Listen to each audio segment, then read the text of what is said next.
Huwag na huwag ka magkakamaling pumasok dyan. Hindi mo alam kung ano ang nasa loob ng gubat na yan.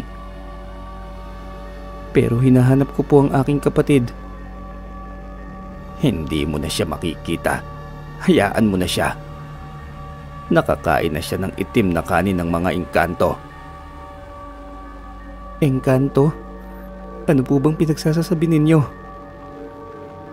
Ang suwail mong kapatid nakarating sa mundo ng mga itim na engkanto. Saka kinain niya ang itim na kanin.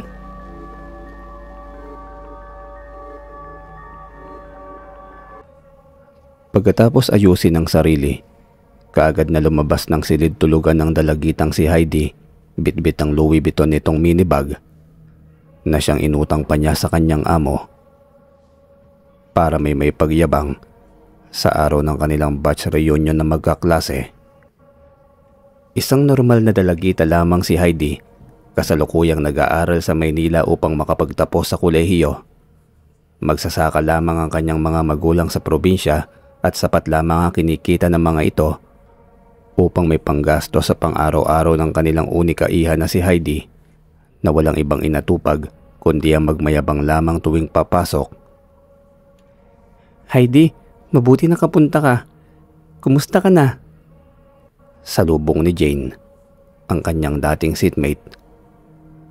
Matalino ito, may kaya sa buhay, at hindi pinagkaitan ng kagandahan, kaya naman hindi maiwasan ng dalagitang si Heidi ang mainggit dito. I'm okay, thanks. Maotoridad na sagot niya at tinignan ng nakakadiri si Jane.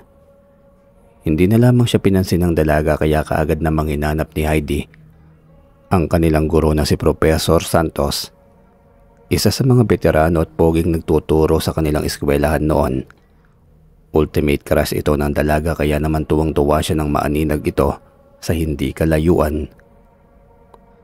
Kumukuha ng pagkain sa buffet na siyang pinag-ambagan nila para sa kanilang pagdiriwang. Hindi may pagkait ni Heidi na nagkaroon ng pagitan sa kanila ng professor noon. Ngunit itinigil lamang nila ito na mapagbantaan siya ng asawa ni Mr. Santos. Ngunit ngayon, pakiramdam niya ay single na ito at iniwan ng asawa, kaya siguro panahon na para harutin ang naturang guro. Habang papalapit siya, gumuhit sa pisngi ng dalaga ang malawak ng ngiti, saka dinakmal ng yakap si Mr. Santos sa likuran. Nagulat naman ang lalaki, ngunit nang mapansin niyang si Heidi ito, ngumiti lamang siya na tila ba natutuwa pa. Inilapag ni Mr. Santos ang plato at humarap sa dalaga, saka ito niyakap ng mahigpit na para bang girlfriend niya. Pinagtitingin na sila ng iba, ngunit walang pakialam ang dalawa dahil para sa kanila, tapos naman ang panahon ng pagiging guro ni Mr. Santos, kaya naman wala nang rason para itigil nila ang naudlot nilang pagmamahalan. Heidi, kumusta ka? Bati ni Mr. Santos, saka inakay ang dalaga na umupo. I'm okay, love. How about you? Pabalik na tanong ni Heidi. Ibinulong naman ni Mr. Santos ang nangyari sa kanila ng kanyang asawa, kaya naman sobrang natuwa ang kaluluwa ni Heidi nang malamang iniwan na talaga ng asawa nito si Mr. Santos. Tawanan, kwentuhan at harutan ang ginawa ng dalawa sa buong reunion, kahit ni bati sa mga bagong dumarating ay hindi na nagawa pa ng profesor. Kinalaunan ni natapos na rin sa wakas ang pagdiriwang, at gaya ng dati, pinagsaluhan ni na Heidi ang gabi na hindi makakalimutan ng dalaga sa buong buhay niya. Kinabukasan ay sermon ang inabot ni Heidi sa may-ari ng boarding house. Marami kasi ang nagreklamo sa ingay na nanggagaling sa silid ng dalagita. Ayon sa mga nakarinig, puro raw pag-ungol at pagyanig ng kama ang namumuni sa buong magdamag. Ngunit hindi man lamang nakaramdam ng kahihiyan si Heidi sa ginawa nila kagabi, bagkus ay nginitian lamang niya ang mga nagrereklamo na nakikiusisa rin habang siya'y pinapagalitan bago ito magsipasok sa kani-kanilang mga boarding house. Diyos ko naman, nakaka-stress. Reklamo ng dalagita bago sinindihan ng sigarilyo. Bago pa siya makahitit nito, tumunog kaagad ang kanyang cellphone, hudyat na may tumatawag na naman sa kanya ang kanyang mga magulang para magpadala ng pera. Dali-dali itong sinagot ni Heidi at nagkunwaring may sakit nang sa gayon ay dagdagan ng mag-asawa ang perang ipapadala sa kanya. Hindi nga nagkamali si Heidi. Nang malaman ng mga ito na may sakit ang kanilang unika iha, kaagad nilang idinagdag ang perang para sana sa pag-aaral ng kanilang panganay sa pag-aakalang totoong may sakit ang dalagita.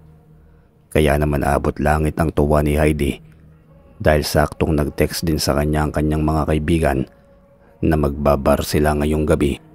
"Salamat, Nay. Salamat, Tay." Pagpapasalamat niya pa sa mga ito sa kabilang linya. "Pagbutihan mo ang pag-aaral mo, anak. Hindi na pinatapos pa ni Heidi ang pagsasalita ng kanyang ama at kaagad na pinatayan ito ng linya. Nagtinginan na lamang ang mag-asawang Kador at Linda bago nagbayad para sa paggamit nila ng telepono. Habang naglalakad pa uwi ay nag-aalala ang mag-asawa dahil naidagdag nila sa pang-aral sana ng kanilang panganay na si Judy sa susunod na semester. Nasa kolehiyo rin kasi ito at kasalukuyang nagwo-working student. Mas pinili na lamang ni Judy na mag-aral sa malapit sa kanyang mga magulang nang sa ganun ay madalaw niya ang mga ito kapag may bakanting oras siya. 1 taon lamang ang itinanda ni Judy kay Heidi at likas sa dalagita ang pagiging masinop, mainhin, mabait, matipid at magalang. Kinagabihan, sumasakit pa rin ang ulo ng mag-asawa dahil hindi nila alam kung saan sila kukuha ng perang iaabono sa kanilang anak. Alam kasi nila kung gaano naghihirap ang dalaga sa pagtatrabaho para makaipon. Hindi rin sapat ang 500 na kinikita nila linggo-linggo sa pagsasaka. Habang tahimik na kumakain, sakto namang dumating si Judy galing trabaho. May mga ulam at pasalubong na dala ito para sa kanila. "Nay, Tay, mano ho?" bati ni Judy. Hinalikan naman kaagad niya si Linda sa pisngi at inabot rito ang bestidang matagal nang ninanais ng matanda na bilhin. "Napakarami naman yata ng dala mo, anak. Sweldo mo ba ngayon?" Nagtatakang tanong ni Kador. "Nako, Nay, Tay, hindi ko pa ba nakwento sa inyo na natanggap ako nakaraang buwan sa isa ko pang pinagtatrabahuhan? At oo, sweldo ko ngayon." Nakangiting tugon ni Judy na dumbukot pa ng 1,000 sa bulsa. Iniabot niya ito sa kanyang ina, pandagdag sa 5,000 na naipon niya para pambayad sa mga susunod na semester. Nagtinginan na lamang ang mag-asawa at kaagad na tinanggap ang pera. Hindi rin nila maamin-amin ang nagawang kasalanan dahil alam nilang magtatampo si Judy sa kanila at baka hindi na sila nito dalawin pa. Sa kabilang banda, matapos matanggap ni Heidi ang pera ay kaagad siyang nag-book ng Grab upang pumunta ng bar na kanilang pinag-usapang magkakaibigan. Nakasuot siya ngayon ng fitted at maikling dress, heels na may mahabang takong, puno ng kolorete ang muka at nakasuot ng second hand na mamahaling kwintas. 5 minuto lamang ang itinagal niya sa pagbabiyahe dahil sa wakas nakarating na rin siya sa barhouse at kaagad siyang sinalubong ng yakap ng kanyang mga kaibigan. "Girl, we thought na hindi ka makakapunta." "Huh? Ako? Hindi makakapunta? Oh no, that's so impossible, okay?" Kasi akala namin wala kang pera." "Shut up. Sige na, mag-order na tayo at ako magbabayad." Nakangiting utos ni Heidi na para bang anak ni Henry C. kung umasta. Kaagad namang natuwa ang dalaga at nag-order ng mamahaling wine sa kapulutan na naghihigit pa ng 2,000. Tila nasa langit si Heidi ng mga gabing ito dahil sa tuwa. Dagdagan pa ng alak na paulit-ulit niyang binubuhos sa kanyang katawan at sumasayaw-sayaw sa gitna ng mga kalalakihan. Hindi rin naman siya mapigilan ng dalawa dahil wala naman talaga silang pakialam kay Heidi, kaya naman hinayaan na lamang nila na gawing pulutan ng mga kalalakihan ng kanilang kaibigan. Buong magdamagay na natili ang tatlo sa barhouse. Kahit napagod na hindi pa rin tumigil sa kakasayaw si Heidi. Para siyang baboy Ramon ay kinulong ng 5 taon at ngayon lamang nakalabas dahil sa kanyang inaasta. Habang sumasayaw, hindi na malaya ng dalaga na nagre-ring na pala ang kanyang cellphone na naiwan sa mesa kung saan nakatambay ang kanyang 2 kaibigan. Nagtingin na naman ang dalawa nang makitang ate pala ni Heidi ang tumatawag. Oh no, what should we do? Let's answer this. Tignan natin kung hindi mapapagalitan niya si Heidi. No! Kaagad na inagaw ng isa ang cellphone ni Heidi at pinatay ang tawag bago ito pinower off. Samantala, nagtataka naman si Jody kung bakit siya pinatayan ni Heidi ng tawag. Nasanay kasi siya tuwing may sakit ito, ang dalaga nang tumatawag sa kanila mismo. Ilang ulit niya muling tinawagan ng kapatid ngunit out of coverage na ito, kaya iniwanan na lamang niya ang mensaheng ito bago pinatay ang cellphone at nagpahinga. Pagsapit ng 3:00 ng madaling araw, doon lamang nakaramdam ng pagod si Heidi, kaya saglit siyang bumalik sa mesa ngunit wala na ang kanyang dalawang kaibigan. Ite-text pa niya sana ang mga ito ngunit tila nakaramdam na siya ng hilo, kaya dahan-dahan na lamang niyang iniligpit ang kanyang mga gamit bago lumabas ng bar house. Pagkalabas niya, isang malamig na hangin ang sumalubong at dumampi sa kanyang balat na siyang ikinagising ng kanyang diwa. Napahimas na lamang ang dalaga sa kanyang batok dahil ni walang taxi o tricycle na dumaraan. Kaya naman naisipan niyang mag-book na lamang ng Grab ngunit napabuntong hininga na lamang siya nang makitang patay ang kanyang cellphone sa pag-aakalang lobat na ito. Buisit naman! Pagmumura pa niya at naisipang maglakad na lamang. Medyo may kalayuan ang bar house sa boarding house ni Heidi kung lalakarin ito, ngunit dahil wala siyang choice, nilakad na lamang niya ang madilim na kalsada pauwi sa kanyang tirahan. Kahit natatakot ay tiniis ito ni Heidi para makauwi at makapagpahinga. Nagtatampo na rin siya sa dalawa niyang kaibigan dahil hindi man lamang nagpaalam ang mga ito na uuwi na sila. Para siyang tanga na iniwan lamang roon sa loob ng bar house. Sa kalagitnaan ng paglalakad, huminga ng malalim si Heidi nang maramdaman niyang tila may sumusunod sa kanya, kaya naman napatigil saglit si Heidi sa tabi ng puno ng balete nang mapatid ang kanyang heels. Kaya naman padabog niyang inilapag ang blazer at bag sa ugat ng balete bago hinubad ang sandals. May tutulong ba ako? Halos humiwalay ang kaluluwa ni Heidi nang biglang may sumulpot na lalaki sa kanyang likuran. Muntik pa nga siyang matumba dahil nawalan siya ng balanse, ngunit mabilis na hinawakan ng binata ang braso ni Heidi upang hindi ito tuluyang matumba. Ano ka ba naman kuya? Bigla-biglang nasulpot. Parang tanga naman. Bulyaw ni Heidi dahil sa inis nito. Pasensya ka na. Kailangan mo ba ng tulong? Tanong ulit ng binata. Oo, may alam ka bang anuhan ng tricycle dito? Nahihilo na kasi talaga ako eh. Wala, pero parang ang delikado naman kung magpapatuloy ka sa paglalakad pa uwi lalo na't babae ka. Halika muna, tumuloy ka sa munti kong bahay doon. Maaasikaso ka ng lola ko. Mukhang lasing ka yata eh. Mahabang litanya pa ng binata. Baka naman gawin mo kong karne at ibenta ang mga organs ko ha? Pabirong sambit pa ni Heidi, kaya naman natawa rin ang binata. Mukha ba akong kanibal? Halika, huwag kang mag-alala at hindi ako masamang tao. Paanyaya pa ng binata. Dahil sa hilo at pagod na nararamdaman, sumunod na lamang si Heidi rito. Mukhang hindi naman kasi masama ang binata. Guwapo ito, maputi, matangkad at mahaba ang buhok na abot hanggang balikat. Dinala siya nito sa loob ng masukal na gubat. Tatanungin pa sana ni Heidi kung saan sila pupunta at bakit ganoon ang dinaraanan nila, ngunit hindi niya na iyon tinuloy nang bigla siyang mahilo at tuluyang matumba. Kinaumagahan ay nag-aabang pa rin ng tawag si Judy, Linda at Kador mula kay Heidi. Gusto kasi nilang kumustahin ang dalaga. Subalit sa tuwing tatawagan nila ang numero nito, puro out of coverage area lamang ang sumasagot sa kanila. Kinakabahan na rin ang ginang ngunit pilit siyang pinapakalma ni Kador at nag-isip ng ibang paraan para matawagan ng kanilang anak.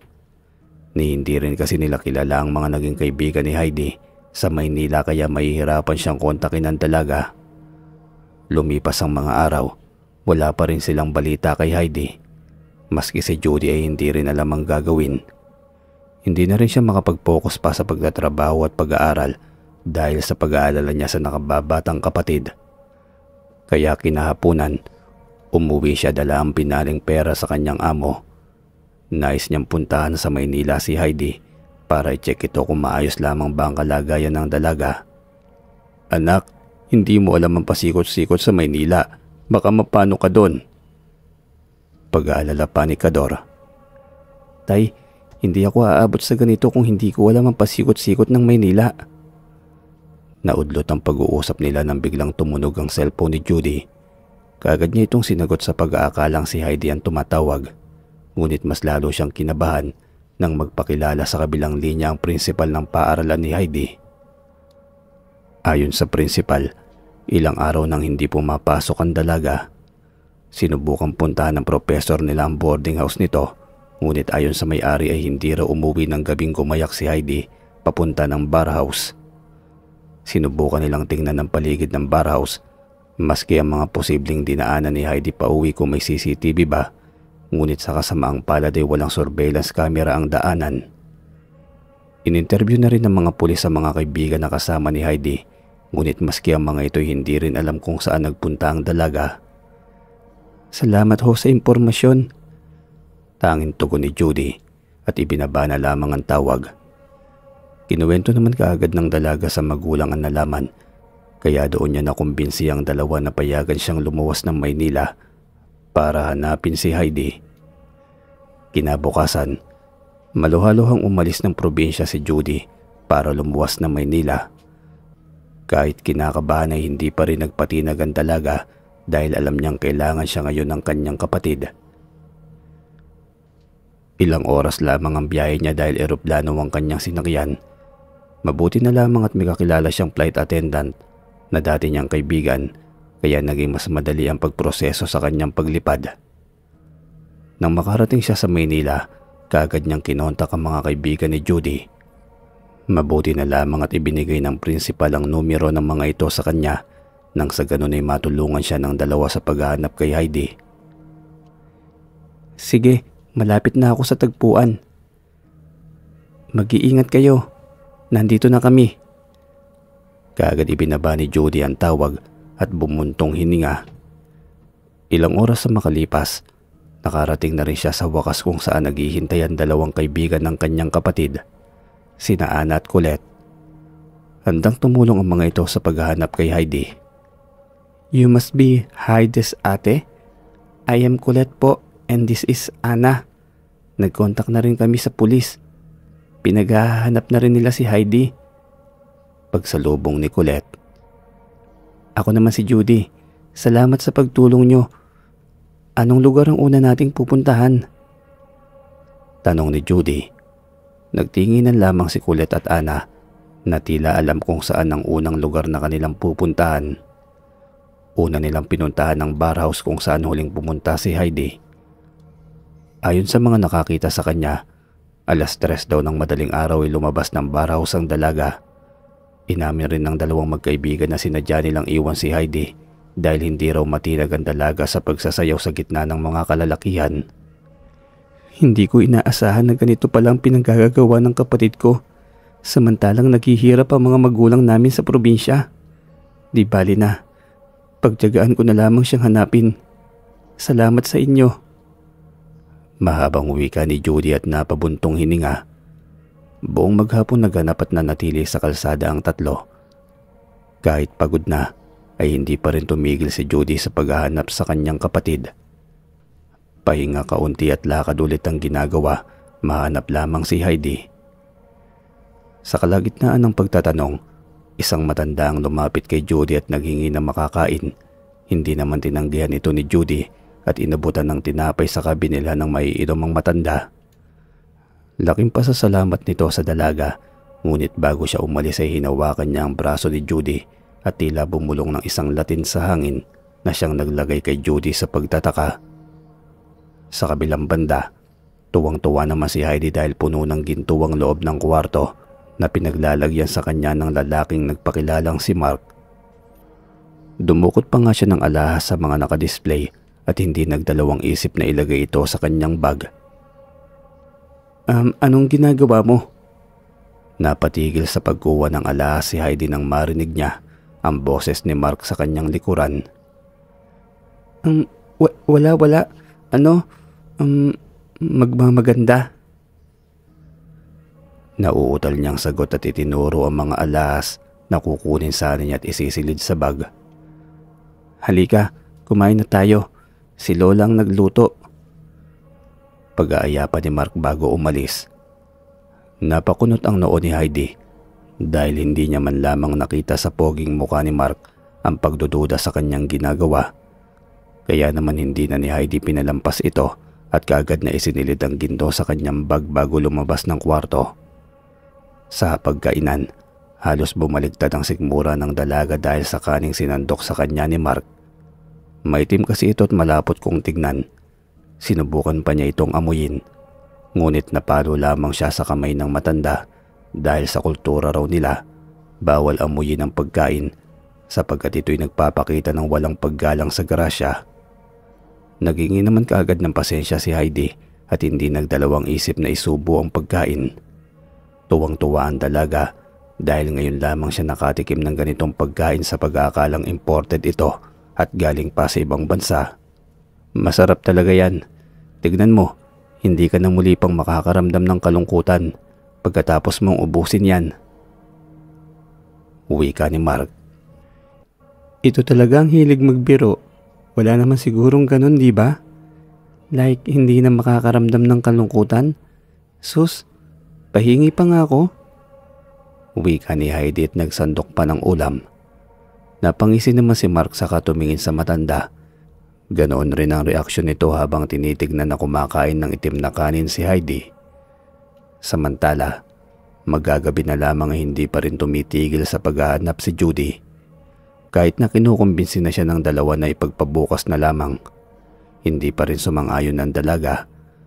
Ayaw niya kasing umuwi ng probinsya nang hindi kasama ang kanyang kapatid. Nalibot na natin ang buong lugar, ate.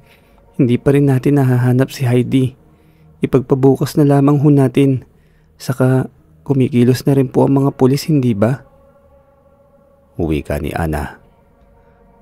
Oo, pero hindi pwedeng nakaupo lang ako rito at maghihintay ng balita. Sige na, kung gusto niyo nang maunay ayos lang ako. Tugon naman ni Heidi. Nagtingin na naman si Colette at Ana bago nagpasya na umalis at magpahinga na muna. Nang makaalis ang dalawa, sinubukang bumalik ni Joy sa barhouse kung saan pumunta ang kanyang kapatid. Habang nilalakad ng kalsada napahinto siya sa puno ng balete nang may naapakan siyang tila isang matigas na bagay. Hindi niya alam pero kusang tumigil ang kanyang katawan at yumuko, saka ito dinampot. Yun ay walang iba kundi ang takong na napatid sa heels ni Heidi noong gabing yon. Nakinuha siya ni Mark at dinala kung saan. Napakunot na lamang na noo si Heidi dahil ang takong na yun ay tila pamilyar sa kanyang paningin. Kaya naman inikot niya ang mga mata sa paligid dahil tila may kung anong enerhiya ang humahatak sa kanya na manatili roon at pumasok sa masukal na gubat. Huminga naman ng malalim si Judy at ibinulsa ang takong bago humakbang papunta sa loob ng kakahuyan.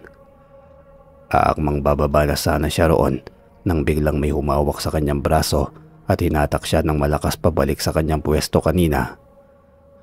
Doon lamang bumalik sa wisyo si Judy at gulat na gulat dahil sa nangyari. Galit naman siyang sinermonan ng matanda na binigyan niya ng pagkain kanina. Nakita niya kasi itong papasok sa gubat kung saan may pinaniniwala ang portal ng mga engkanto papasok sa kanilang mundo. Nagtataka man ngunit hindi na lamang inisip ni Judy ang tungkol sa portal ng engkanto. Hindi kasi siya katulad ng mga magulang niya na naniniwala sa mga ganyan dahil para sa kanya, parte lamang ito ng mga mythical creatures sa Pilipinas.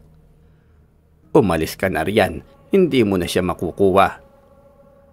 Galit na sigaw sa kanya ng matanda bago ito dali-daling umalis. Napailing na lamang si Judy at tinignan ng papalayong matanda. Akala niya tuluyan na siya makakapasok sa gubat na yon. Ngunit sa kasamaang palad ay isang ginang na nasa 30 anyos ang napadaan at tila nagtataka sa ikinikilos ni Judy. Dali-dali naman siya kaagad nitong nilapitan at tinignan ng palad ng dalaga. Hindi maaari. Sambit niya. Hinipan niya ito at nagbanggit ng kakaibang lengguwahe habang nakaharap ang labi nito sa palad ni Judy. Pagkatapos sa isang tila maikling ritual, doon lamang bumalik ng tuluyan sa wisyo ang dalaga. Kaagad niyang tinanong kung ano ang nangyari, kaya naman kaagad na ipinaliwanag ng ginang na nagpakilalang si Joyce, isang albularyong pag-alagala sa Maynila para hanapin din ang kanyang nawawalang anak. Ayon kay Joyce, ang matandang binigyan ng pagkain ni Judy ay nais siyang ialay sa engkantong kumuha kay Heidi. May ibinulong itong Latin na siyang uutos kay Judy na pumasok sa masukal na gubat kung saan ang portal ng mga engkanto papunta sa kanilang mundo. Pero tila na konsensya ang matanda at pinigilan si Judy. Ngunit dali-dali rin itong umalis kanina nang makita niya si Joyce na papalapit sa kanilang kinatatayuan. Hindi alam ng dalaga kung maniniwala ba siya sa mga sinabi ni Joyce. Nandito rin ako para hanapin ang nawawala kong anak. At siguro ito na yon, ang pinaniniwala ang portal ng mga dalakit nun. Paliwanag pa ng ginang. Ha? Nagugulo ang tanong pa ni Judy. Halika, hawakan mo ang aking kamay. Sabay tayong papasok sa gubat na yan. Saad ni Joyce at inilahad ang mga kamay. Kaagad naman itong hinawakan ng dalaga. Hindi niya alam pero parang may tumutulak sa kanya na sumunod sa ginang dahil naroon din ang nawawala niyang kapatid. Sa kabilang banday pagkatapos kumain, nagtataka naman si Heidi nang utusan siya ni Mark na linisin ang buong bahay. Sasagot pa sana siya ngunit isang latigo ang tumama sa kanyang katawan kaya siya napahiyaw ng malakas. Nilapitan naman siya ng binata at ipinakita nito ang tunay niyang anyo. Doon lamang nagsisigaw si Heidi at akmang tatakas ngunit hinawakan lamang siya ng maligno sa kanyang buhok at hinatak ito papalabas ng bahay. Doon ay nakita niyang ibang kauri niyang naglilinis at tila nagiging alipin ng iba't ibang dalakit nun. Ano ito? Uuwi na ako. Sigaw pa ni Heidi. Hindi ka na makakaalis dito. Kinain mo ang itim na kanin na siyang nagsisimbolo ng pagsang-ayon mo na maging asawa kita at pagsisilbihan mo ko rito habang buhay. Mahabang litanya ng dalakit nun. Umahalakak ito bago tinulak si Heidi sa putik. Kailangan niya raw na hanapin ang mga ginto na nandoon at ibigay sa nilalang pagkatapos. Iniwanan siya ng halimaw na umiiyak. Tila nagsisisi si Heidi na pumayag pa siyang sumama sa kanyang mga kaibigan. Iyak siya ng iyak. Hinahanap ang kanyang mga magulang, lalo na si Judy. Gusto na niyang umuwi at nangako sa sarili na kahit kailan ay hinding-hindi na siya magiging suwail na anak at kapatid. Ngunit tila huli na ang lahat dahil nakain na niya ang itim na kanin na siyang simbolo ng pagsang-ayon niya rito na siya titira at mamumuhay habang buhay. Ayos ka lang? Nabigla si Heidi nang lapitan siya ng isang dalagang may mahabang buhok at nakasuot ng puting bestida. Sino ka? Naiiyak pang tanong ni Heidi. Ako si Joanna. Jo na lang. Gaya mo isa rin akong suwail na anak at dito ako napunta. Hindi ko nga alam kung parusa ba ito sa nagawa kong mga kasalanan kay inay. Mahabang paliwanag ni Joanna. Heidi naman ang pangalan ko. Gaano ka nakatagal dito? Tanong ni Heidi. Matagal na. Siguro rito 3 araw pero sa mundo ng mga tao, ilang buwan o taon na akong nawawala. Hindi kasi parehas ang oras at panahon sa mundo ng mga engkanto at mundo ng mga tao. Mahabang paliwanag ni Joanna. Nilibot naman ni Heidi ang paningin sa paligid. Umaasang may matatakbuhan at matatakasan sila. Ngunit sinabihan lamang siya ni Joanna na ang lahat ng sumusubok na tumatakas ay binubuntis kaagad ng mga dalakit nun upang hindi na ito makaalis pa sa kanilang mundo. Napabuntong hininga na lamang si Heidi at nagsimulang umiyak. Hindi niya alam pero unti-unti na niyang tinatanggap ang kapalaran na habang buhay. Dito na talaga siya mananatili at hindi na muli pang makakalabas. Samantala, hingal na hingal naman si Judy dahil tila isang bundok na ang nilakbay nila ni Joyce.